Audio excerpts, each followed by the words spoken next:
Bien, buenas tardes. Siendo las 3 de la tarde del día 10 de enero del año 2023, reunidos a través de la plataforma virtual Google Meet para continuar con el juicio oral del expediente 1978-2016 a cargo del señor juez Guido Royones. Concurrencia de las partes, Ministerio Público.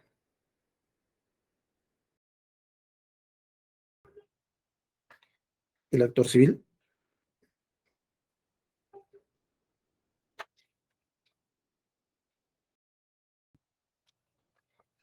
Abogados de la defensa, doctor Maigua.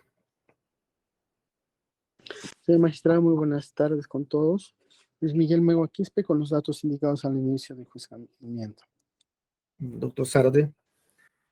Señor magistrado, muy buenos días. El abogado Edson Zárate Bernoy, defensa técnica de Edwin Zárate Bernoy, con los datos ya consignados en las sesiones anteriores. Gracias. Bien, doctor Ciro Cancho. Buenas tardes con todos. El doctor Espinosa. Señor magistrado, buenas tardes con todos los presentes. Doctor Macedo. Buenas tardes, señor magistrado. Y demás datos consignados en las audiencias anteriores. Gracias. Doctor Misari. Sí, doctor.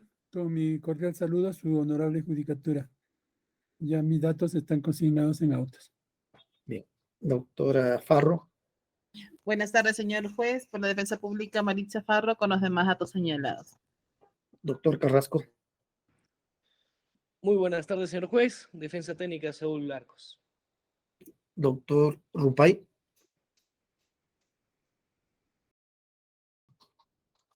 Señor fiscal, se ha unido a la sala virtual. El actor civil. Buenas tardes, señor juez, e igualmente con los demás sujetos procesales, y en representación del actor civil, abogado Cristian Cueva Pastor, los datos ya registrados en auto. Gracias. Bien. El señor Vladimir Cerrón. Señor magistrado, para informarle que mi patrocinado no va a estar presente en la sesión, pero su defensa está garantizada con mi presencia. Muy bien. El señor Aldrin Zárate. Muy buenas. Andrés Zárate presente. El señor Henry López. Mercedes Carrión. Está garantizado su defensa, doctor, no está presente. Luis Araujo. Muy buenas tardes, señor juez. Luis Donato Araujo Reyes, con DNI 43 37 07 87. Muchas gracias. Bien. Silvia Castillo. Buenas tardes, señor juez. Silvia Edith Castillo Vargas, DNI 4511 8140. Gracias. Saúl Arcos. Señor magistrado, buenas tardes. Los saluda Saúl Arcos Galván con DNI 1990 7173. Buenas tardes. Buenas tardes. Serafín Blanco. Serafín Blanco, DNI 040 24015. Señor Blanco, comuníquese con su abogado para que se una a la sala virtual, por favor. Ok, gracias. Señor Luis García Morón. Natalie de la Vega.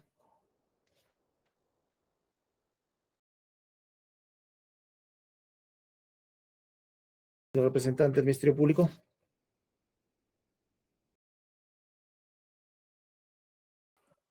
Buenas tardes, señor magistrado. Buenas tardes con los demás presentes. Por el Ministerio Público, Jesús Miguel Canchaña Ríos, con demás datos registrados en la sesión anterior. Gracias, doctor. Vamos a esperar que se una el abogado Sisto Rupay.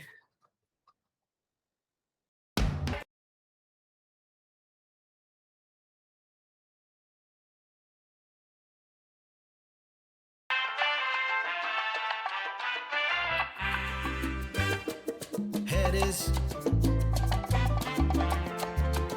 el amor más bonito que tengo.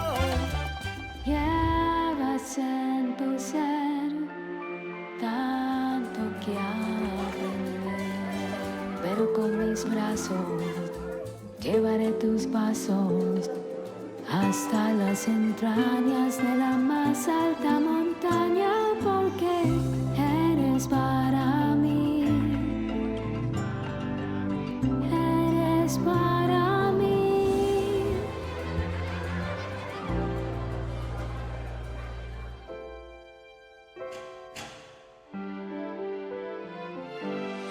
Eres para mí toda la inspiración de mi vida.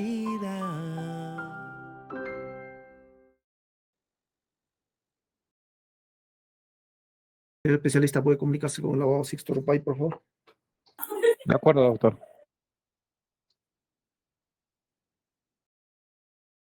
Doctor, para darle cuenta que se llamaba el número consignado en el acta de audiencia anterior, que es el 999-060-541 del abogado Sixto Rupay, se ha llamado en reiteradas oportunidades, sin embargo suena apagado este número. Bien, puede comunicarse con el abogado de la defensa pública, el doctor Hernán Poma, que se ha acreditado.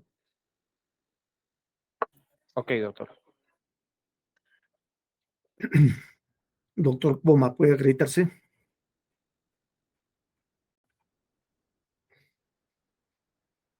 Gracias, señor magistrado. Muy buenas tardes. Y a todos los presentes esta audiencia virtual por la defensa necesaria. Augusto Hernán Poma Guerra, con registro 934 del Colegio de Abogados de Junín.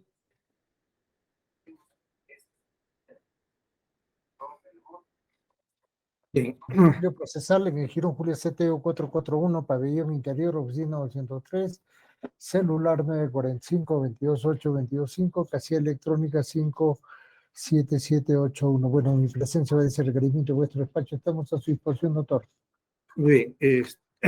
Ante la inconcurrencia, el abogado Sixto Rupay Chamorro, que asiste a los acusados Serafín Samuel Blanco Campos, Luis García Morón y Natalie de la Vega Estrada, se ha convocado a la defensa pública, quien para esta sesión va a asumir la defensa de los acusados en referencia.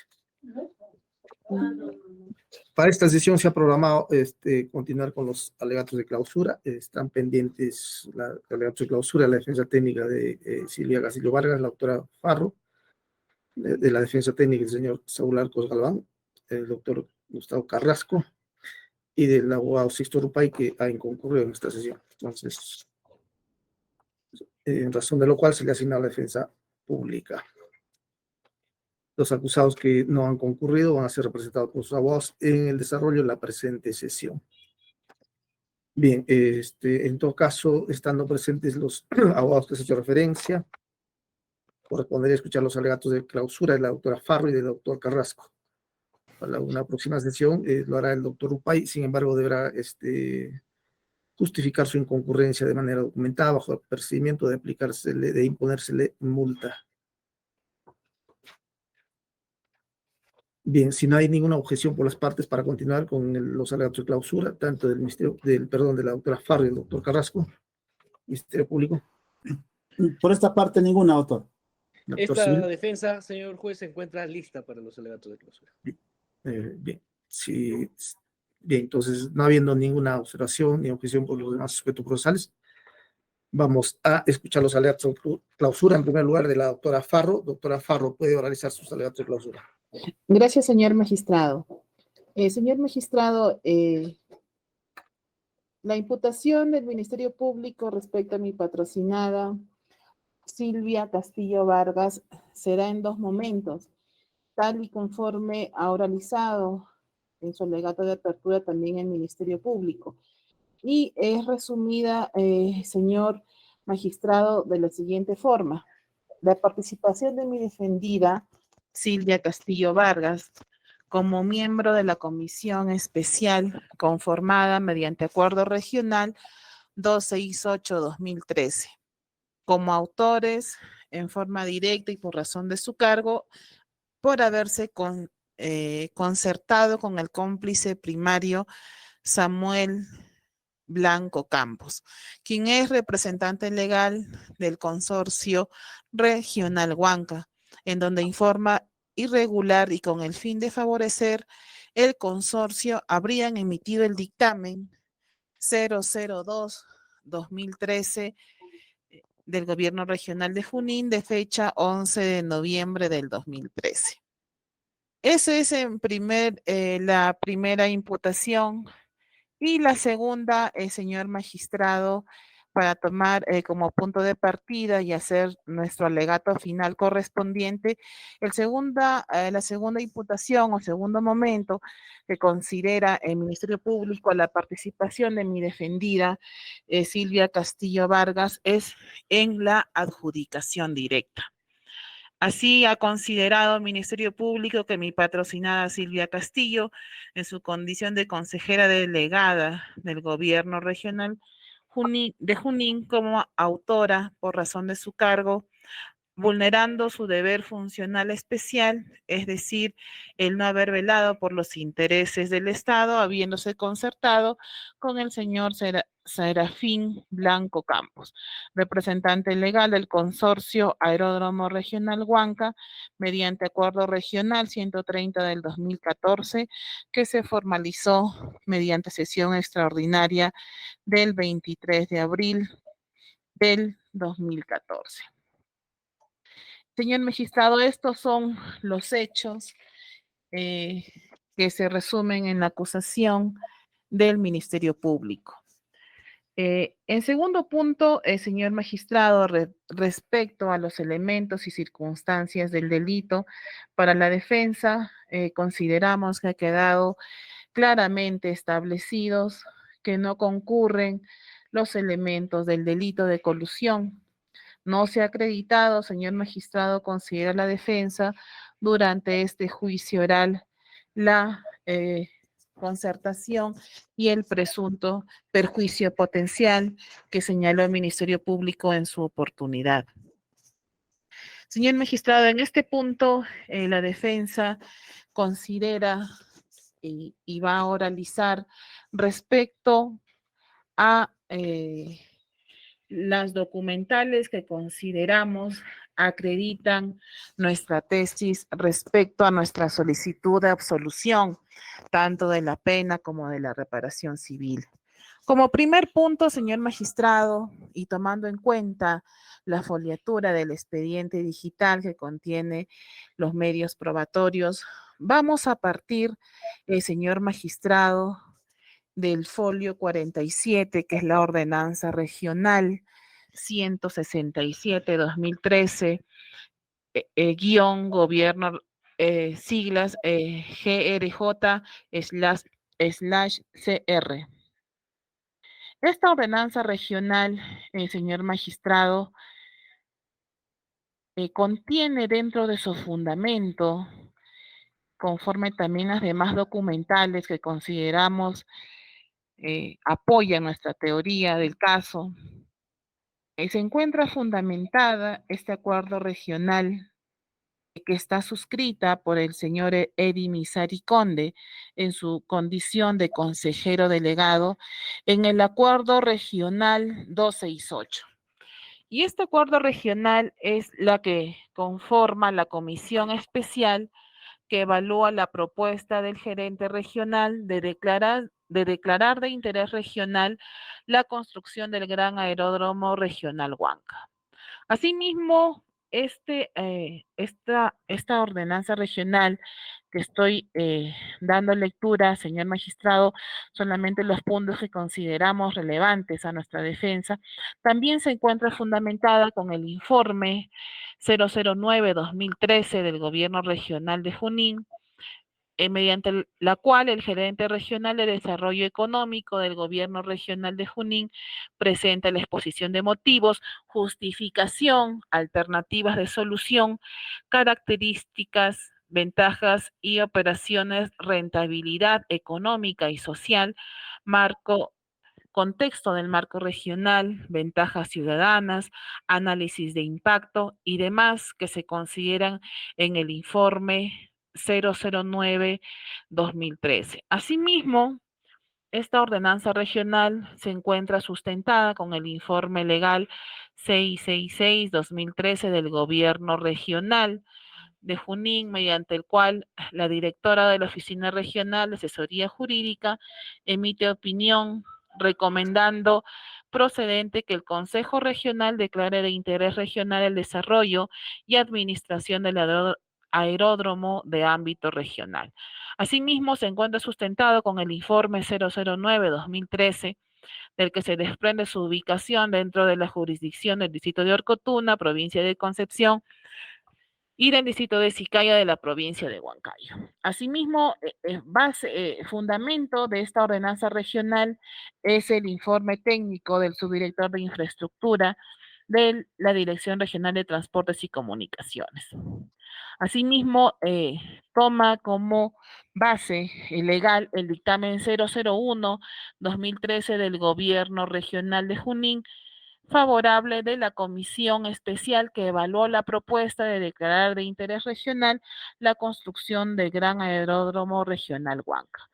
Es así, señor magistrado, que será la ordenanza regional que declara de necesidad de interés regional el desarrollo y la administración del Gran Aeródromo Huanca.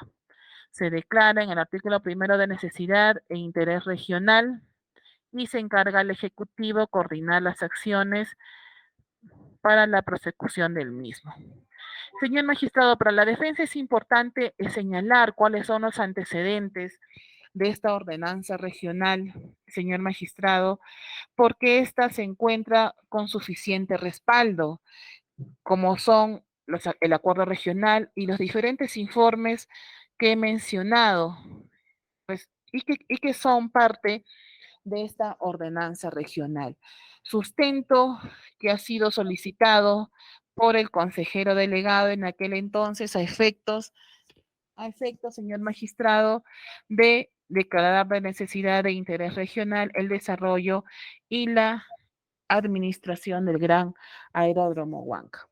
Señor magistrado, parte de la imputación que efectúa el Ministerio Público a mi patrocinada es el no haber requerido o exigido la documentación necesaria a efectos de sustentar los diferentes pronunciamientos que efectúa mi patrocinada, la señora Silvia Castillo, respecto a estos hechos. En ese sentido, señor magistrado, la defensa considera que con las diferentes documentales actuadas en juicio oral se acredita, señor magistrado, los diferentes requerimientos que efectúa mi patrocinada, la señora Silvia Castillo Vargas. Uno de ellos, señor magistrado, se encuentra contenido en el informe legal 747-2013 del Gobierno Regional de Junín, que lo encontramos a folio 66 del expediente digital al cual estoy haciendo referencia. Señor magistrado, y aquí sí me voy a detener minuciosamente a efectos de hacer notar a su despacho de que este informe legal en el asunto data de la ampliación del informe legal 741-2013, haciendo notar que previo al informe legal 747 se contó con el informe legal 741, con también una solicitud previa efectuada por mi patrocinada, quien en cumplimiento de sus funciones es que solicita el informe legal correspondiente. Y esto es respecto a la competencia del Gobierno Regional de Junín relacionado al proyecto propuesto. Ello, señor magistrado, se condice y se corrobora con los antecedentes del informe 747-2013. Se encuentra detallado y suscrito el oficio 943-2013 y el oficio 944-2013, que también, señor magistrado, vamos a dar lectura en su integridad a efectos de resaltar y demostrar a su despacho que la inocencia de mi defendida, la señora Silvia Castillo, debido a que estos dos oficios han sido admitidos como prueba de oficio a esta parte. El oficio 943 es el primer oficio con el cual incido, señor magistrado, en este aspecto. La consejera Silvia Castillo Vargas solicita el informe legal respecto a la declaratoria de interés regional por parte del Consejo Regional del proyecto denominado Construcción, Administración y Operación del Servicio Aeroportuario de la región Junín, mediante el nuevo Gran Aeródromo Regional Huanca.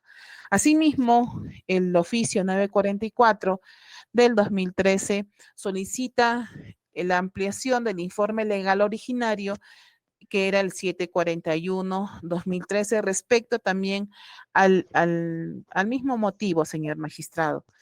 En ese sentido, una vez más, para la defensa, queda acreditado, el señor magistrado, que mi patrocinada sí cumplió con sus funciones, sí cumplió con los procedimientos previos. Prueba de ello son los antecedentes del informe legal que estoy haciendo mención. No ha sido una decisión unilateral de mi defendida, sino que esta ha sido respaldada con la diferente información que ella solicitó oportunamente. Este informe legal, señor magistrado, declara procedente la declaratoria de interés de iniciativa privada del proyecto que nos ocupa en este caso, la cual se encuentra suscrita por la abogada Mercedes Carrión Romero, que posteriormente va a servir también de sustento a mi defendida para proseguir con el cumplimiento de sus funciones en la diferente documentación que le tocó suscribir, señor magistrado, la cual incide la defensa y considera que con estas documentales queda demostrado que no han sido actos unilaterales, sino que se han efectuado previo un procedimiento de recabar información a las diferentes entidades. Señor magistrado, para la defensa, otra documental que corrobora nuestra teoría del caso es el Acuerdo Regional 268-2013-GRG-Consejo Regional. Señor magistrado, este acuerdo regional conforma la comisión especial que va a evaluar la propuesta de declarar de interés regional la construcción del Gran Aeródromo Huanca a través de ordenanza regional, siendo integrada esta como presidenta la señora Silvia Castillo Vargas, como vicepresidente Edi Misericonde y como miembro el señor Saúl Arcos Galván. Documento que se encuentra suscrito por Edi Misericonde como consejero delegado. Asimismo, el señor magistrado, una de las documentales que ha sido mencionada tanto por el Ministerio Público como por el actor civil es el dictamen 002-2013 del gobierno regional, del gobierno regional de Junín, señor magistrado. Ha sido mencionada porque este documento, señor magistrado, ha sido suscrito por Edi Misericonde como consejero regional, por Silvia Castillo Vargas como consejera regional de la provincia de Concepción, por Saúl Arcos Galván como consejero regional de la provincia de Yauli. Lo que quiere resaltar la defensa es lo que estamos resaltando en todas las documentaciones, señor magistrado, que preceden a este dictamen. Mediante este dictamen se declara de interés la iniciativa privada del proyecto que nos ocupa en el presente caso. Pero no ha sido un dictamen, señor magistrado, e incido nuevamente por un capricho o por un acto unilateral.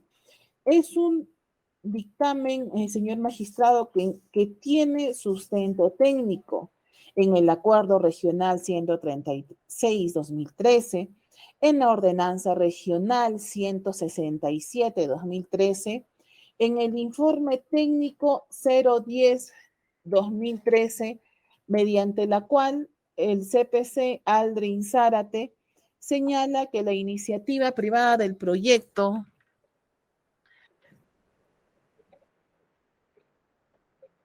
es considerado de gran envergadura en el ámbito nacional, permitiendo atender la demanda actual y futura de pasajeros. Asimismo, señor magistrado, este documento se encuentra respaldado con el Acuerdo Regional 297-2013. También, señor magistrado, con el oficio 939-2013 del Gobierno Regional de Junín, mediante la cual la consejera Silvia Castillo Vargas devuelve el informe técnico 010-2013 por no contener los anexos señalados en el análisis técnico. Una vez más, un oficio más, señor magistrado, que acredita nuestra postura, mediante la cual mi patrocinada devuelve un informe porque considera que faltan anexos respecto al análisis técnico. Incido nuevamente, señor magistrado, porque de esta forma estamos demostrando que mi patrocinada sí ha cumplido con sus deberes, sí ha cumplido con sus funciones. Es más, señor magistrado, no existe ningún acto de colusión. Asimismo, contamos y cuenta este documento, señor magistrado, con el oficio 10-2013, mediante la cual el CPC Aldrin Zárate subsana las omisiones advertidas y cumple con adjuntar la documentación al informe técnico 10-2013. Señor magistrado, nuevamente invocamos, y que también es parte del fundamento de esta documental, el informe 747-2013, que es el segundo que emite el área legal.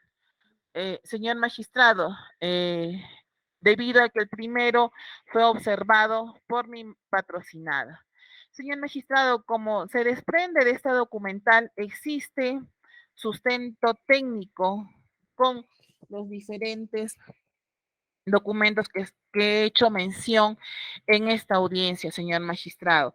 Este dictamen decide aprobar el acuerdo regional que declara de interés la iniciativa privada del proyecto en mención. Y en su segundo punto, y también queremos resaltar, señor magistrado, este dictamen se eleva al Consejo Regional para su debate y consideración. ¿Qué quiere decir, señor magistrado, este punto? Que este dictamen pudo ser corregido, pudo ser modificado, pero no por mi patrocinada, señor magistrado, sino por el Consejo Regional, quien estaba en condiciones y tenía las facultades de debatir el mismo y, de ser posible, modificarlo, señor magistrado.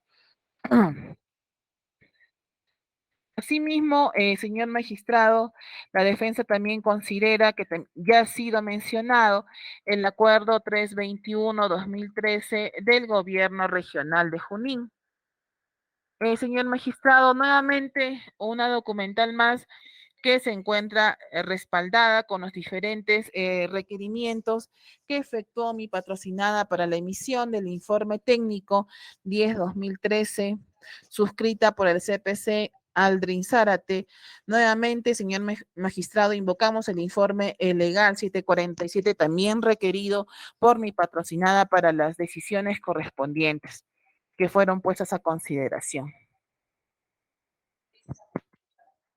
Y señor magistrado, otra documental que considera también la defensa útil a nuestra teoría del caso, disculpe, es el Acuerdo Regional 130-2014. El cual también, señor magistrado, cuenta con el debido sustento. Aquí ya también se hace mención al dictamen 002 y se aprueba la iniciativa privada del proyecto en mención y se aprueba la adjudicación. Señor magistrado, con estas documentales para la defensa se acredita fehacientemente la inocencia de mi patrocinada. Se ha cumplido con un procedimiento previo de requerir la información necesaria a efectos de que mi patrocinada cumpla con suscribir cada una de las documentales. Señor magistrado, si bien es cierto, el Ministerio Público ha señalado 2 etapas cruciales respecto a la participación de mi defendida en supuestos actos colusorios, la defensa considera que no existe, señor magistrado, dolo, muy muy por el contrario, incido, mi patrocinada ha cumplido con efectuar y requerir la información necesaria. Señor magistrado, esta parte fue admitida como prueba de oficio los oficios 943 y 944, el cual también ya hice mención en su oportunidad. Estos oficios, señor magistrado, el 943-2013,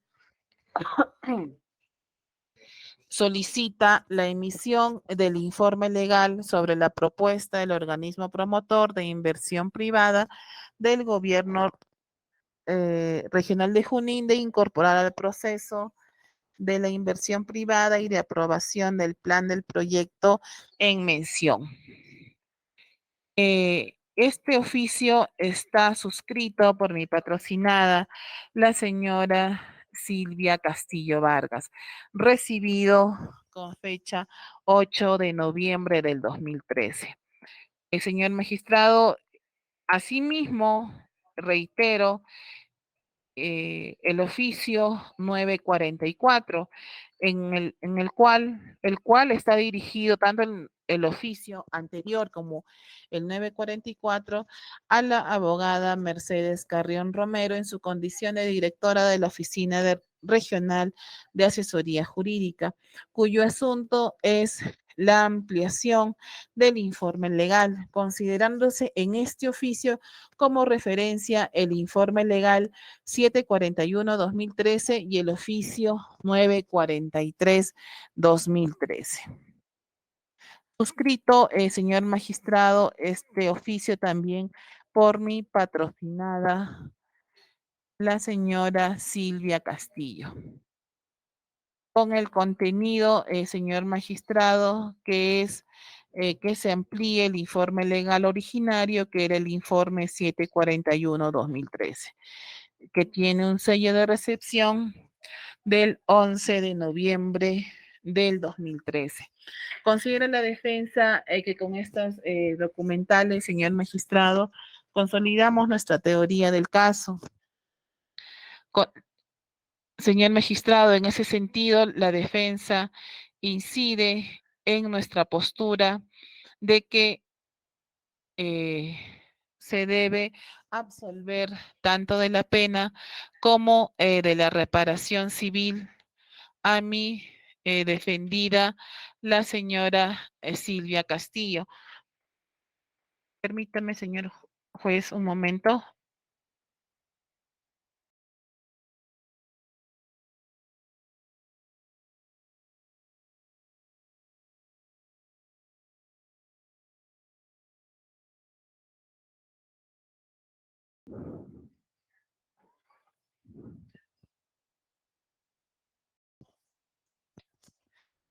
Disculpe, señor magistrado. Para continuar. Continúe, doctor. Señor magistrado, en el requerimiento acusatorio se señala que mi defendida era miembro del Comité Especial para la evaluación de la propuesta de la iniciativa privada. Sin embargo, hay que aclarar que la denominación correcta es comisión especial. Esta diferenciación es importante dejar en claro a su judicatura, pues debemos aclarar que no estamos ante un caso de inversión bajo el sistema de inversión pública, sino más bien de una comisión especial del Consejo Regional, el cual se enmarca también bajo las reglas del reglamento interno del Consejo Regional. Se señala, señor magistrado, que Silvia Castillo omitió sus deberes funcionales al emitir el dictamen 002-2013. No ha podido establecer hasta este momento el Ministerio Público cuál habría sido ese deber funcional que habría omitido mi defendida como consejero regional, más aún cuando se ha demostrado que no se ha tomado en cuenta el artículo 107 del reglamento interno del Consejo Regional, donde se indica qué tipos de informes se deben tener en cuenta ante una propuesta del Ejecutivo del Gobierno Regional. Además, el Ministerio Público no se ha referido al procedimiento de emisión de dicho dictamen y se ha demostrado que este proyecto llega al Consejo Regional a través del oficio 970-2013 del Gobierno Regional de Junín del 30 de septiembre del 2013 firmado por el gerente regional. El Ministerio Público ha indicado también en su alegato inicial que permitiendo que el Consejo Regional, mediante Acuerdo Regional 321-2013, declare de interés la iniciativa presentada por el consorcio, lo cual ha demostrado el desconocimiento de funciones de un Consejo Regional y de sus consejeros. Tal es así que en audiencia del 14 de marzo, ante la pregunta efectuada por uno de los abogados al auditor, el señor Pasquel, sobre quién o quiénes aprueban los acuerdos y ordenanzas regionales, este señala textualmente: ciñéndome al informe 130 en la página 8, se desarrollan los hechos justamente relacionados al dictamen 02 y al acuerdo regional 321. Y lo que señalamos textualmente en la página 8, el tercer párrafo, es que el Consejo Regional, mediante acuerdo regional 321, declara de interés la iniciativa privada del proyecto que tenemos en mención, quedando demostrado que quienes aprueban los acuerdos del Consejo es el Pleno Regional.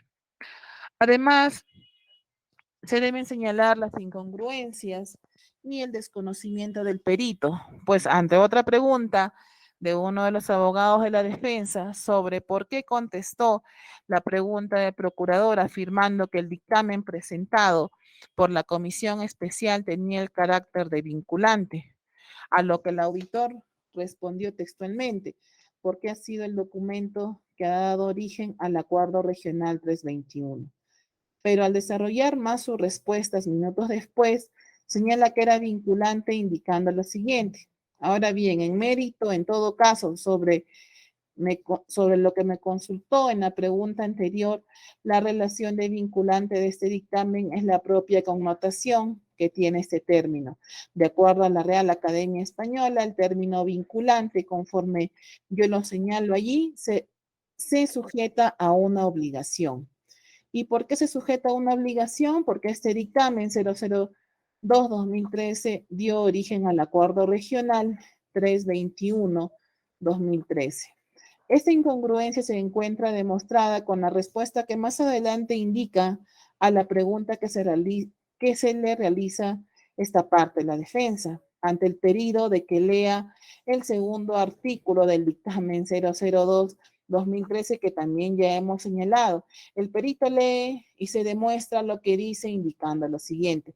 El segundo párrafo dice: elevar el presente dictamen para el debate y consideración. Y cuando se le indica que precise cómo la comisión auditora ha tomado en cuenta este artículo, el señor auditor indicó que en el informe se indica justamente eso, que este dictamen ha sido emitido al Consejo Regional y el Consejo Regional lo ha aprobado a través del Acuerdo Regional 321.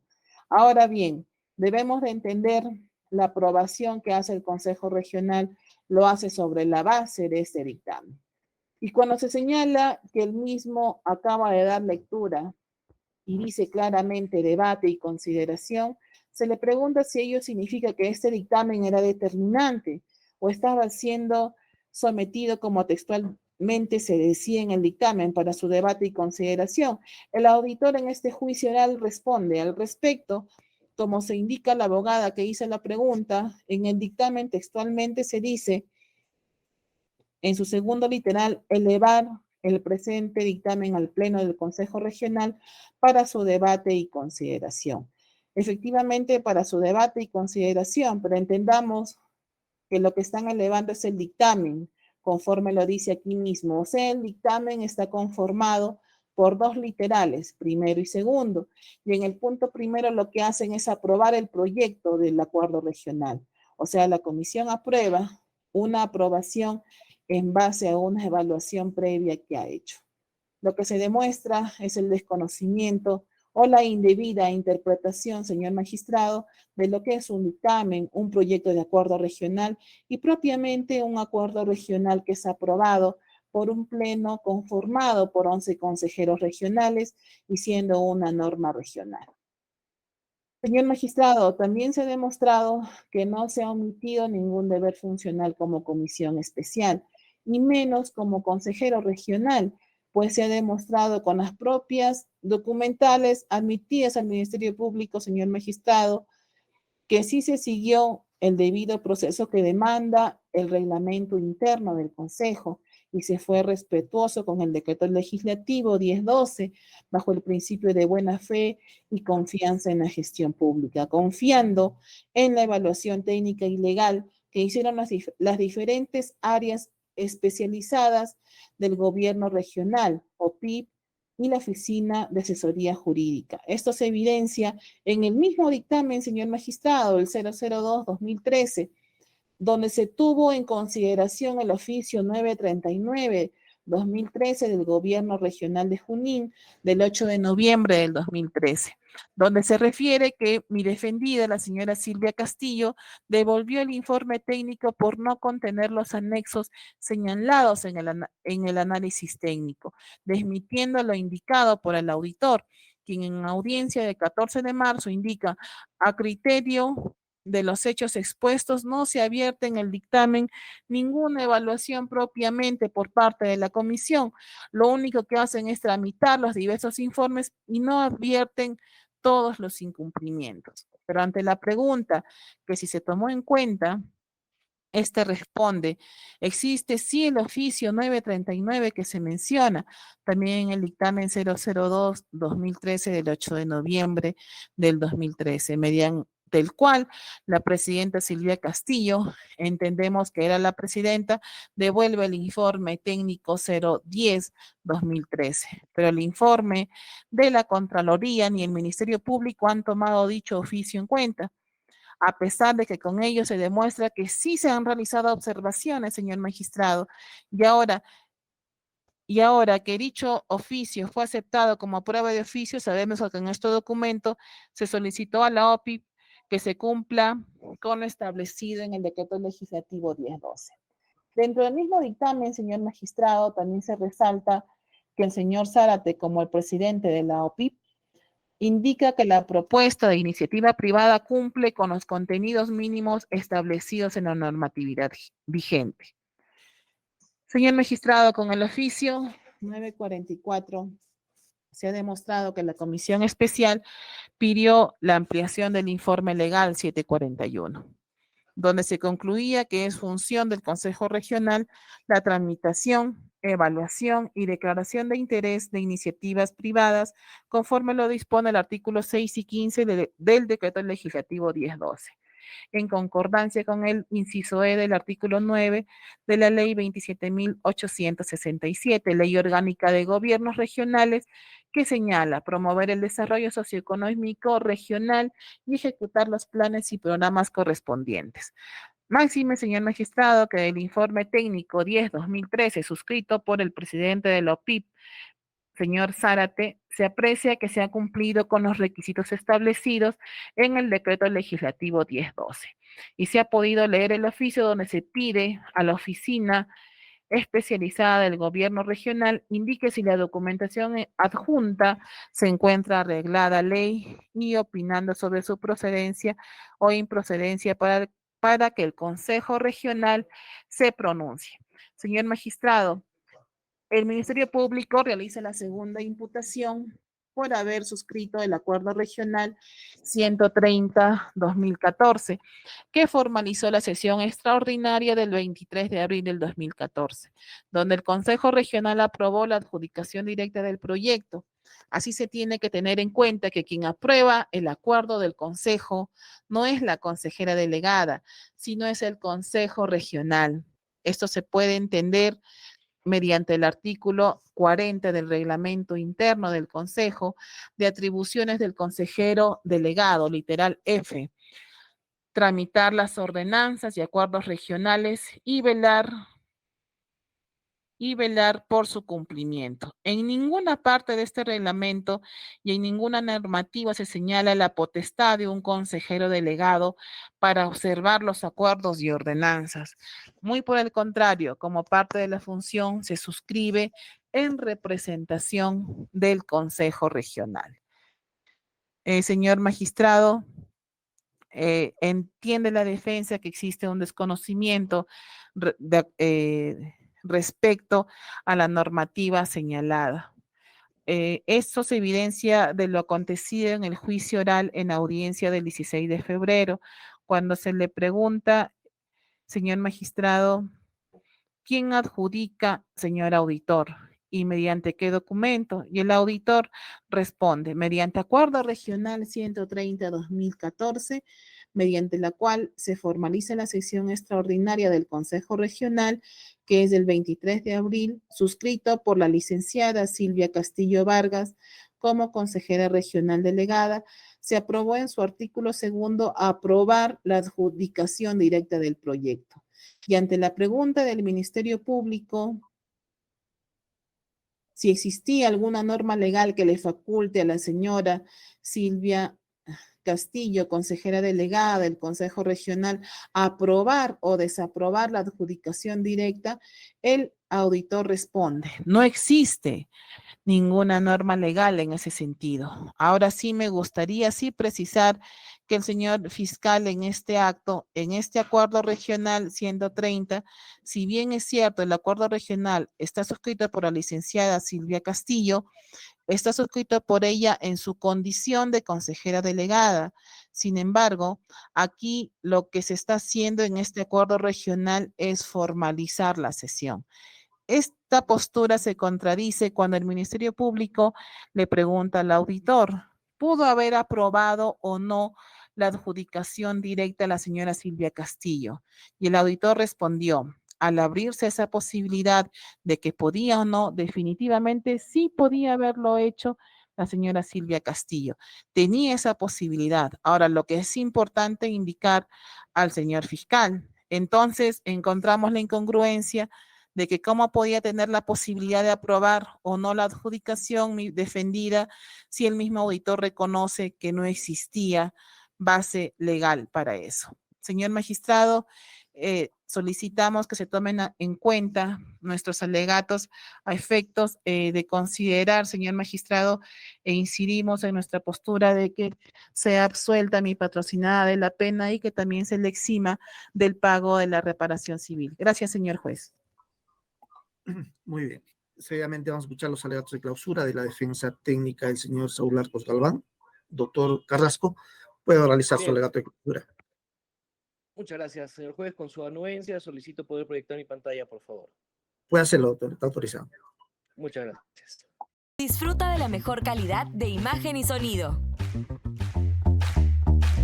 Encuentra lo que necesitas en Falabella. Descarga tu app Falabella. Descubre las mejores ofertas de hoteles con online-reservations.com. Indica el destino, selecciona las fechas y reserva la mejor oferta. Reserva ya para disfrutar de las mejores ofertas en online-reservations.com.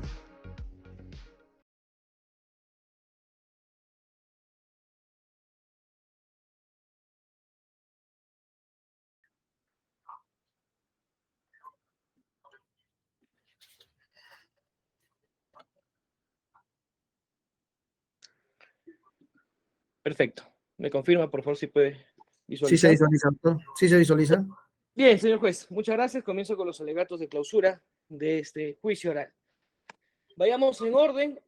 La defensa solicita como pretensión que se declare absuelto de los cargos imputados a mi patrocinado Saúl Arcos en su condición de consejero regional, ¿no?, del gobierno regional de Junín, y también se exima pues de la reparación civil. En la teoría que vamos a manifestar, vamos a separarlas en dos tiempos.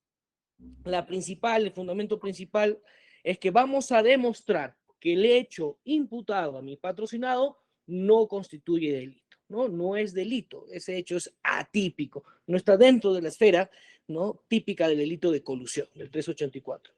Y tampoco, pues, el 399, que es negociación incompatible, del cual no ha desarrollado, por cierto, la Fiscalía, tendríamos el verbo rector interés indebido. Bien, manera muy sencilla, esto es lo que recogemos textualmente de la acusación, ¿no? Que Saúl Arcos, como miembro de la comisión especial, ¿no? Comisión especial que se conformó mediante el acuerdo regional, todo el Consejo Regional decidió elegirlos a ellos, ¿no? El 1 de octubre de 2013. ¿Cuál es el verbo rector de la acusación? Que habríamos concertado con el cómplice primario Serafín Blanco Campos, el extraneus. Perfecto. Imputación, concertación con Samuel Blancos. ¿Para qué? Para emitir, ¿no? El dictamen 02 violando nuestras funciones. No fiscalizando, no observando el trabajo que hicieron abogados, ingenieros y otros profesionales. Sin hacer esa observación, se dio un dictamen favorable. Ese es el marco imputativo. Mi patrocinado supuestamente se coludió, ¿no? Con el extraneus, Serafín Blanco, para emitir el dictamen. Vayamos primero a la figura del dictamen, ¿no? Si es o no es delito, ¿no? El dictamen 02-2013, realizado el 11 de noviembre de 2013, en el cual daban una aprobación, ¿no? Acá tengo el dictamen en la mano y se aprobó el proyecto de acuerdo regional, ¿no? Y elevar el presente dictamen al Consejo para su debate. Bien, entonces la Fiscalía, en el desarrollo del juicio, ha podido escuchar usted que dice, muy bien, el señor Saúl Arcos, como consejero regional, como miembro de la comisión, no hizo su trabajo, no cumplió sus funciones porque no observó, no fiscalizó, ¿no? ¿Qué cosa? Los informes legales, los informes técnicos que remitieron, ¿no? A vuestro despacho como miembro de la comisión. Ese es el marco imputativo. Vamos a demostrar a continuación que esos hechos, como tal, no constituyen delito. Primera observación que tenemos que hacer, ¿no? Este sería el marco imputativo de manera desglosada de la Fiscalía, ¿no? Que como consejeros regionales, miembros de la comisión, violando nuestras funciones, no observamos los informes técnicos y legales al momento de realizar este dictamen, el dictamen 02-2013, ya que sería parte, ¿no? Y parte del acuerdo colusorio que dijimos. Nuestro compromiso como funcionarios era pasar por aguas tibias, por así decir, estos malos informes, no fiscalizarlos, no observarlos en el fondo, en su contenido, porque supuestamente el contenido estaba mal. Marco imputativo el 384 y alternativa el 399. Respecto al 399 no hemos escuchado ningún desarrollo dogmático penal de los elementos que contiene este tipo de manera independiente, ¿no? Que básicamente sería el interés indebido. Sin embargo, vamos a corroborar también que tampoco existiría. ¿Y cuál es la prueba? ¿No? ¿Cómo demuestra la Fiscalía que efectivamente se pasó? Pues como única prueba, para mí patrocinado es su dictamen. Nada más. No hay ningún otro indicio periférico, como vamos a ver más adelante. Por lo cual, vamos a demostrar, utilizando las palabras de la Corte Suprema de Justicia de nuestro país, que solicitar a un consejero regional fiscalizar a órganos especializados, a técnicos, abogados, ingenieros, no es un acto que se le puede atribuir, no es una función de ellos, no es una función. Y esto lo va a decir la Corte Suprema, y con esto pues quedaría cerrado el debate respecto a mi patrocinado, que el hecho que me imputan simplemente no es delito. ¿Cuáles son los informes que incluyen, ¿no? Entre todos los que se ha dado en prueba de oficio, que la doctora que me antecede ya señaló, los oficios que se ha requerido, el área técnica y legal, pero dentro de la acusación nos hace mención al informe técnico 10-2013 de la OPIP y al informe legal 747. O sea, el consejero no vio que estos informes en su contenido estaban mal, no hacían una correcta interpretación de las normas. Eso es lo que nos acusa, ¿no? Incumpliendo funciones de no observar, supuestamente. Pero en el desarrollo del debate, pues nos quedó la duda, al final y al cabo, ¿qué funciones quebrantaron, ¿no? Al confiar en los informes técnicos y legales en la comisión? El auditor, ¿no? El auditor, con claro desconocimiento de materia penal, ¿no? Aseveró, ¿no?, que no existe el principio de confianza de manera vertical, ¿no? Lo aseveró. fríamente, ¿no? Que no aplica aquí principio de confianza porque tú no puedes confiar en un subordinado, ¿no? Eso es horizontal, ¿no? Es horizontal cuando ocupamos cargos similares. Vertical no existe. Idea totalmente equivocada que felizmente la Corte Suprema ya aclaró. Veamos, primera deficiencia en la imputación, no nos han especificado de manera puntual, ¿no?, cuál es la norma que se ha quebrantado. Peor aún, nunca lo podrían hacer porque no existe norma actual en el Perú que obligue a un funcionario, ¿no?, alto funcionario elegido políticamente, a tener más conocimientos que funcionarios técnicos. Porque, para empezar, sería ilógico. Y esto ya ha sido resuelto. Esta es la casación clave, señor juez, para la imputación a mi patrocinado, pues un caso que calza al 100%, simplemente cambiamos el cargo. Y dice lo siguiente, ¿no? Mi participación va a ser bastante corta en comparación de los otros alegatos. Dice lo siguiente, ¿no? Respecto a la función dentro de las organizaciones públicas, específicamente gobierno regional, porque la casación es de un gobierno regional. Opera, dice la casación, opera el principio de confianza. Vayamos de arranque. Desmentimos lo que dice el auditor, que no aplica, y repitió la fiscalía, que no aplica el principio de confianza. Es una falacia, porque la Corte Suprema de arranque nos dice que opera el principio de confianza, que brinda legítimamente al funcionario de alto nivel, entiéndase presidente regional, consejero regional, ¿no?, la posibilidad de confiar en quien se encuentra en un nivel jerárquico inferior, ¿no? De repente acá está el presidente regional o consejero regional. ¿Ellos pueden confiar los que están debajo de ellos? Sí, sí pueden, pero hay requisitos. Y vamos a ver que esos requisitos sí los cumplimos, ¿no? Máxime, mayor aún, puede actuar con mayor confianza el funcionario de alto nivel cuando este último posee una especialización funcional. Claro, si el que está debajo de mí, ¿no?, es un abogado preparado en leyes, ¿no?, de la carrera de Derecho, o es un ingeniero que, a diferencia de algunos cargos de alto nivel, que no requieren, ¿no?, para ser presidente, consejero, no se requiere una capacitación técnica, ni tampoco una capacitación profesional, no se requiere. Nos dice que sí opera cuando el de abajo, cuando esté debajo de nosotros, a la persona que solicitamos, sí posee especialización. Primera pregunta que vamos a resolver a continuación. Los informes que mi patrocinado supuestamente no observó eran parte, ¿no?, fueron realizados por personas con especialización. La respuesta es sí. Sí, lo hicieron profesionales con capacidad, ¿no?, profesional. ¿Qué más agrega esta casación 23-2016 de ICA, ¿no?, al tema? Que existe, pues, una división horizontal del trabajo, como en todas las clases de derecho penal nos han explicado, ¿no?, el principio de confianza, cómo opera con los médicos, que la enfermera tiene que visualizar si los instrumentos están sucios o no, esterilizarlos, el anestesiólogo su función, y cada uno confía que la teoría clásica. Pero la que se debe aplicar y se aplica para funcionarios públicos en estructuras estatales es la división vertical de trabajo, ¿no?, donde conseguimos un presidente regional, consejeros regionales, gerentes, ¿no?, y áreas especializadas en sus distintas divisiones. Por lo cual, aquí la casación es bastante claro, con esto cierro, la casación 23-2016 ICA, que dice: la excepción a este principio de confianza se da cuando el titular de la institución es quien quebranta su deber institucional y organiza los deberes de sus subordinados para ello. Aquí sí hay una excepción. Obviamente nunca vamos a hablar de confianza cuando yo, superior, mando a mis inferiores a hacer, ¿no?, de cierta manera los informes, ¿no?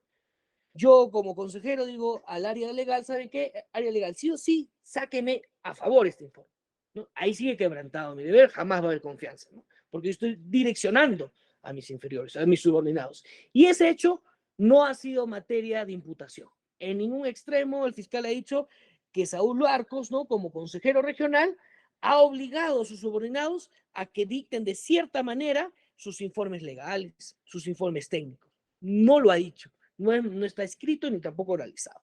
Por lo cual, la excepción que constituye para el principio de confianza en entidades públicas no existe en esta imputación. Tenía una sola excepción, no la utilizó, no la planteó, no la imputó. No imputó eso, que él haya manejado a sus subordinados para direccionar los informes. No pasó eso. Sigue con la casación, y con esto cierro el tema de la casación, señor magistrado, la 23-2016 ICA, que ya resolvió el caso, la Corte Suprema ya se puso a pensar y ya resolvió. Esto enmarca todo. Se enmarca dentro del principio de confianza por la normativa que regula sus ámbitos de competencia. Ojo aquí, y aquí es cómo se demuestra que es atípico lo que me imputan, porque lo que me imputan es, usted, consejero regional, no observó los informes técnicos y legales, usted no observó, no fiscalizó, no vio si estaba bien analizada la norma, si estaba bien interpretada. ¿Qué dice la casación a estos altos funcionarios como presidente y consejero regional? No les impone el deber de garante de poseer conocimientos técnicos y especializados que les obligue a la verificación de cada una de las acciones de sus subordinados. Con esto resalto, porque esto ya llega al punto de la lógica de por cómo podemos exigirles, ¿no? Exigirles que desconfiaran de los informes técnicos que les presentaron sus subordinados no es un deber que se encuentre dentro de sus funciones, punto y final. Se demostró, la casación acaba de demostrar, la Corte Suprema acaba de decir que los altos funcionarios de los gobiernos regionales no tienen el deber de desconfiar de los informes de sus subordinados. No es un deber. Por eso demuestro que el acto es atípico, porque me imputan, no cumpliste tu deber de fiscalizar, observar el contenido de esos informes, de analizar mejor que un abogado, aunque no seas abogado, la norma. Mejor que un ingeniero, aunque no seas ingeniero, el informe técnico. Lógico, ¿no? Porque no tiene coherencia. ¿Cómo voy a desconfiar de un especialista que sabe, obviamente, por su especialización, más que yo? ¿No? Y no es un deber, no se le impone ese deber de garante por tener más conocimientos. Y tampoco de desconfiar, ¿no? El auditor decía, no, tenía que desconfiar, tenía que ir a otras entidades, tenía que llamar, no. ¿De dónde sacó eso? ¿De dónde está la norma? Nunca citaron, porque no existe por la norma, ¿no? Ah, no, pero que sí. Ahí está, bastante claro. Ellos no tienen ese deber. No se le puede pedir imposibles. El derecho penal no pide imposibles a las personas, ¿no? Es como que una persona que pesa 80 kilos se le pide que cargue 1000 kilos. No lo va a poder hacer, pues es imposible. Una persona a cual la población, por voto popular, no le exige, por la Constitución, nuestras normas electoral, no le exige preparación mínima, no le exige primaria, ¿no? Y como bien nos lo señaló mi patrocinado en su declaración, ahí existen consejeros regionales sin primaria, ¿no? Incluso de comunidades nativas. Perfecto, es el derecho, la forma de estructura que hemos elegido. Y para suplir esa deficiencia, estos altos funcionarios tienen personas que sí tienen especialización, tienen personas que sí son preparadas y se les exige esa preparación para ocupar esos cargos. ¿Cómo pedir a alguien que sepa más, ¿no? Es como que me contraten a mí como abogado y esperen que mi cliente me fiscalice, que sepa más que yo, ¿no? Y si no se dio cuenta, pues qué pena, ¿no? Incumplió. Eso se nos está pidiendo, ¿no? Y lo que nos imputan simplemente no es algo, no es un deber. Y al no incumplir el deber, lógicamente, pues no cometemos el delito, ¿no?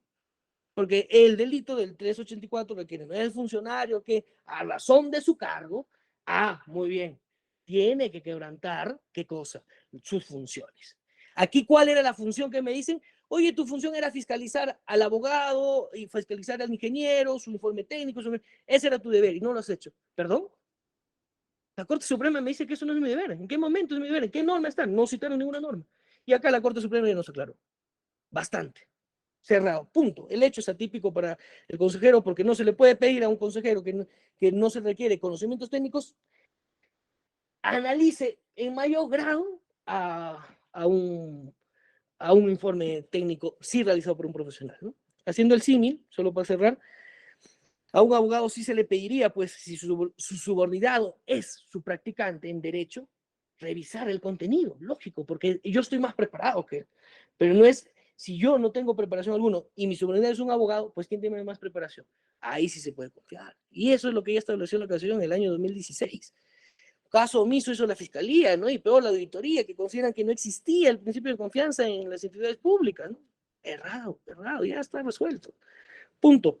Con esto demuestro señor juez, que el hecho que se nos imputa de no haber fiscalizado no es un deber nuestro, y por lo cual no podríamos saber, al no incumplir deber alguno, no se comete pues el delito. Por el contrario, el presidente regional, acá haciendo el símil, ¿no? Los consejeros regionales, ojo, literalmente, esos son citas textuales de la casación, solo cuentan con la obligación de verificar la existencia de informes especializados. Esa es su obligación. Ese sí es su obligación. No revisar, por ejemplo, que tengo el informe técnico, el contenido, decir, muy bien, a ver, cita la norma tal, la resolución ministerial tal, a ver, ¿qué dice esta resolución? Muy bien. Ah, yo como sé de derecho, pam, pam. No, es que no sabe de derecho. No le vamos a pedir algo imposible, ¿no? Por eso, lo que ellos sí tenían que hacer es verificar que existan informes especializados. ¿Existían? Sí, existían. Lo citaron en su dictamen. ¿Qué decía asesoría legal? Procedente. Muy bien. ¿Está su informe? Sí. Es más, no solamente se quedaron con recibir, ¿no? El mismo informe 7/2013, que es parte del contenido del dictamen, dice al inicio, ¿no? Dice lo siguiente. A ver, acá está. Perdón, del informe legal 747, dice al inicio del antecedente 1.2, al recibir el oficio 944-2013, que fue por la comisión, ¿no? De fecha noviembre de 2013, suscrito por la consejera que era presidenta de la comisión. Por cierto, nos imputa de manera grupal a toda la comisión. Supuestamente actuamos, pensamos de manera idéntica, ¿no? Como si fuésemos 3 clones. No hay una imputación individual, así que si no lo hubiera desarrollado ese grado. Como comisión, a los 3, ¿no? Solicita la comisión ampliación del informe legal 741 respecto a la aprobación por parte del Consejo Regional el proyecto denominado Construcción del Agrónomo Huanca. Perfecto. Exacto. Entonces, no solamente verificaron que existía un informe legal, sino fueron más allá. ¿Sabes qué, asesoría legal? Me amplías, por favor. Y eso es lo que hizo asesoría legal. También pasó con el otro área, con OPIC, como ya mencionó el oficio anterior. Entonces, cumplió con lo que era su deber, con verificar que existían informes especializados, sí cumplió. Y aquí una pregunta importante que yo le hice al auditor, y vale recordar. ¿Usted vio, tuvo a la vista todo el material que tuvo la comisión? Sí, muy bien. De todos los informes, oficios y documentos, ¿hay alguno, solo uno, que dé su opinión en contra? Ninguno. Todos decían que sí estaba bien. Todos los documentos, palabras del mismo auditor. No hay ningún documento que diga, no, el proyecto no va. Esto no va. Ninguno, de ninguna área. Entonces, no solamente, más bien si él observaba, iba en contra de sus funciones, porque si todos los informes dicen que sí, que sí, que sí, ¿cuál sería la razón para que yo diga que no? Y con menos conocimientos técnicos, porque hablamos de temas técnicos acá, ¿no? ¿Cumplió con verificar la existencia de informes especializados? Sí, cumplió. Y todos los informes están citados claramente aquí, en la parte final lo voy a señalar, parte del dictamen, ¿no?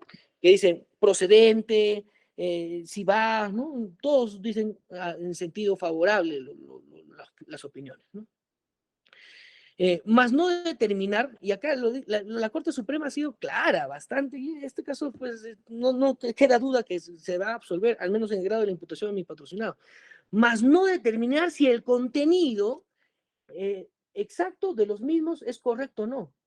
Ya lo dijo, los consejeros no tienen esa obligación de decir, a ver, ¿habré interpretado bien el artículo tal de la norma tal? No, ese no es su deber. Porque no se le puede pedir algo a alguien que no esté preparado. Es como que pedir a alguien que maneje a alguien que no sabe manejar. No puede, pues no se puede pedir, ¿no? Porque no tiene los conocimientos previos. Solo se le pide al capacitado. Entonces, ¿qué hacen estas altas autoridades? Porque así funciona nuestro sistema, ¿no? Ellos confían en sus subordinados, excepto, claro, cuando yo haya dicho a mi subordinado cómo actuar. Ahí sí ya no hay confianza, pues ya sabemos que estamos haciendo algo turbulento. Y eso no ha sido una imputación, porque esa era la única excepción para el principio de confianza. Y nunca, en ningún extremo de la acusación, el Ministerio Público ha manifestado ello. Punto. Entonces, no hay quebrantamiento del deber. Al no hay quebrantamiento del deber, no hay este elemento típico a razón de su cargo porque no incumplió sus deberes funcionales. Porque no se le puede exigir que sepa más a mi patrocinado, que sepa más que un abogado, que sepa más que un ingeniero y que analice del fondo y diga, no, acá está mal interpretado, no, porque no lo va a poder hacer. ¿No? Ya sabemos también, aparte es importante determinar quién es mi patrocinado y cuáles son sus grados académicos.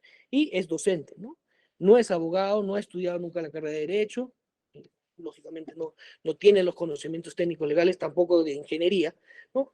Por lo contrario, ha sido electo por la votación, ¿no?, de la población en su mayoría y elegido su autoridad como tal. Por lo cual a él, ¿qué se le exige? Que cuando es miembro de comisión, que verifique si existen los informes o no y si los informes son favorables. Eso hizo y literalmente ese hecho no es delito por la Corte Suprema establecida. Con esto termino, señor magistrado, con esto finalizo, prometido ser bastante breve. Cierra la idea, ¿no? ¿Qué implicaría exigir, ¿no? Lo contrario implicaría exigir a dicho funcionario el deber de cumplir con la función de especialistas técnicos y legales. Ah, lógico, ¿no?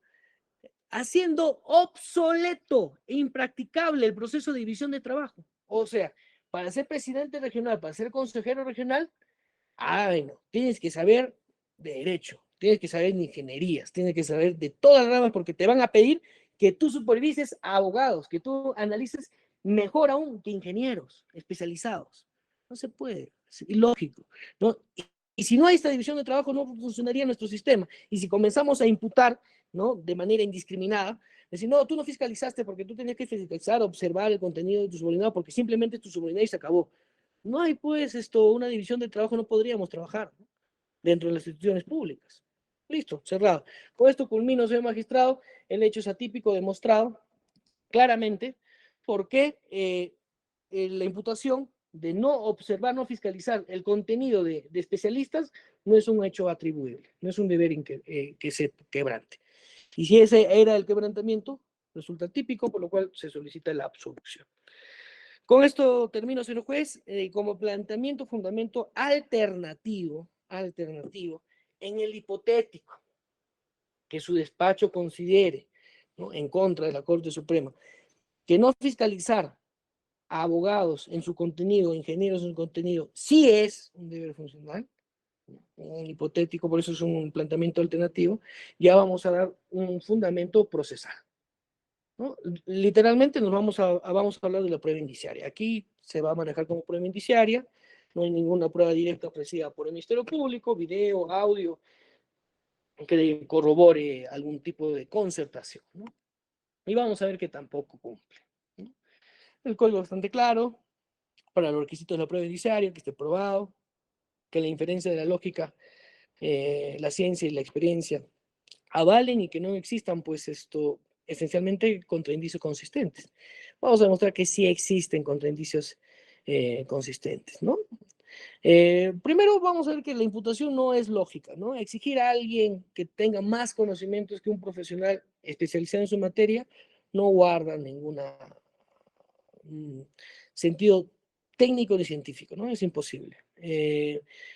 ¿Son indicios plurales en el caso de la imputación contra el consejero? No, porque el único documento que se le imputa haber realizado de manera aislada, ¿no?, es el dictamen, ¿no? No hay plurales, no hay plurales. Único documento, el dictamen, ¿no? Ahora, esto ya está bastante claro, ¿no? La suma de errores administrativos, si es que los hubiera habido, jamás constituye, pues, un delito, ¿no? La suma de errores no constituyen delito, ¿no? Eso lo dejamos para otras ramas de derecho, el derecho administrativo, ¿no? Sancionará a los funcionarios que cometen errores en su trabajo, pero eso no es un tema penal. ¿Pero qué? ¿Por qué cito los errores? Porque incluso aquí, señor magistrado, los supuestos errores que tenían estos informes técnicos y legales, ¿no?, como ha podido escuchar de los alegatos anteriores, han sido declarados sin responsabilidad en la sede administrativa. Con esto podemos concluir que esos informes técnicos y legales no tenían error administrativo, por lo cual ni siquiera hay errores administrativos en la imputación, porque la sede administrativa ya lo dijo, declararon absuelto, basados en esos informes técnicos y legales. No, hicieron mi trabajo. Cuando hay concertación, pues yo no voy a pedir, ¿no?, ampliación, que me aclaren, ¿no? Todo lo contrario, dejo pasar lo más rápido posible en el menor corto tiempo, ¿no?, el menor corto plazo. La comisión pidió aclaración al área de asesoría jurídica. Entonces ahí demostramos que sí hay, pues, en contrario de indicios plurales que ayuden a demostrar qué cosa, básicamente que mi patrocinado se concertó con Serafín Blanco como extraneos, no existe ninguno. ¿No? Peor aún, que no contamos ni con un solo indicio periférico del vínculo o contacto del imputado como consejero regional con extraneos. El extraneos Serafín Blanco ha declarado, ha manifestado que nunca ha visto en su vida a mi patrocinado. Mi patrocinado también ha declarado y ha señalado que nunca ha visto en su vida al extraneos. No tienen ninguna llamada telefónica, no tienen ningún vínculo familiar, no tienen ningún vínculo partidario, ni siquiera son del mismo partido, ni un vínculo académico, ni ningún tipo de encuentro, ningún indicio periférico que muestre alguna relación del imputado con el extraneos. Porque la imputación es eso, concertación con el extraneos, nada, ni uno solo. Ni un encuentro, ni una visita, ni se registró el ingreso a la comisión, al consejo regional, nada. Nada. Por lo contrario, como se demuestra en la corroboración, la comisión de los consejeros ¿no? han observado, supervisado, han señalado que se amplíe, han cumplido su deber dentro de sus capacidades. Porque aquí el derecho penal evaluamos a cada persona dentro de sus circunstancias personales, sus conocimientos, sus capacidades.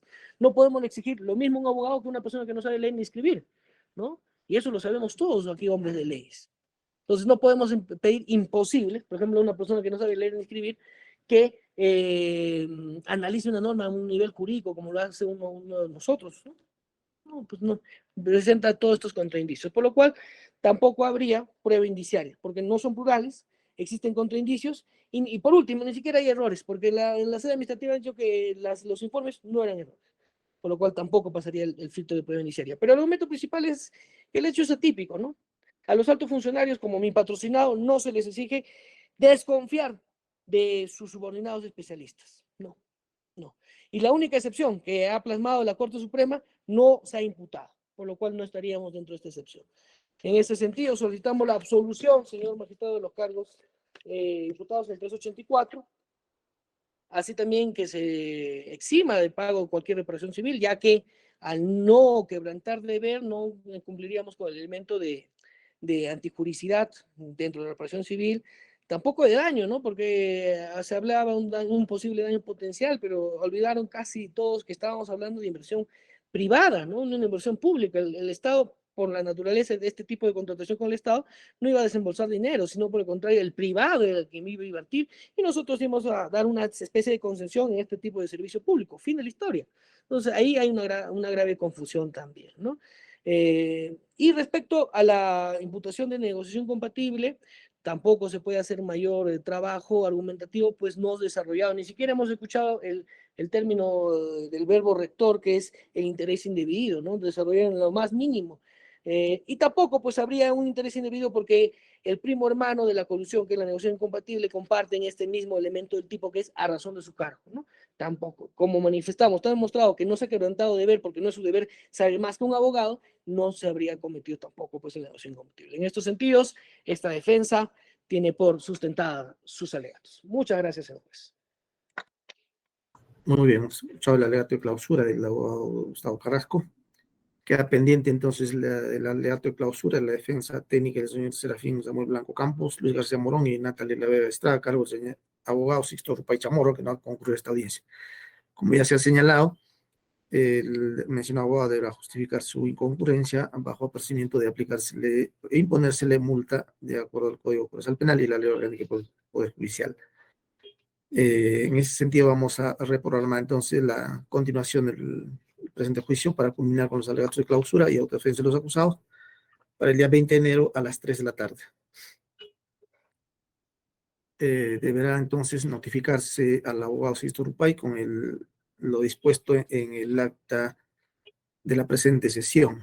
Asimismo, deberá requerirse a los acusados Serafín Samuel Blanco Campos, Luis García Morón y Natalia Yanina de La Vega Estrada.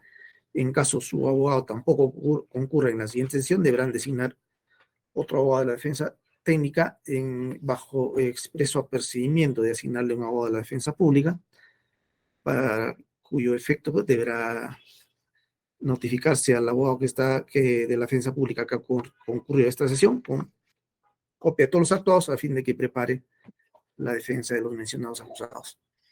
Muy bien, entonces quedan notificados todos los objetos procesales. Próxima sesión, 20 de enero del presente año, 3 de la tarde, bajo los apercibimientos ya señalados en sesiones anteriores. Hemos concluido. Buenas tardes.